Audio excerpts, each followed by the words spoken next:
નવસારી જિલ્લાના વાંસદા તાલુકામાં પવન સાથે વરસાદ તૂટી પડતા ઘરોના છાપરા ઉડ્યા. ભારે પવનને કારણે કેરીના પાકને વ્યાપક નુકસાન થયું છે.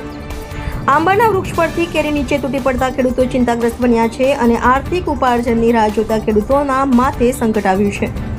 ભારે પવન સાથે કમોસમી વરસાદ થતાં અનેક વૃક્ષો ધરાશાયી થયાના અહેવાલ મળી રહ્યા છે. ખાસ કરીને વાંસદા તાલુકાના વણારશ્રી, ઉપસળ, કણધા વગેરે ગામોમાં ઘરના પતરા ઉડ્યાના અહેવાલ છે, જેનાથી ગ્રામ્ય વિસ્તારના લોકો અને ખેડૂતો મુશ્કેલીમાં મુકાયા છે.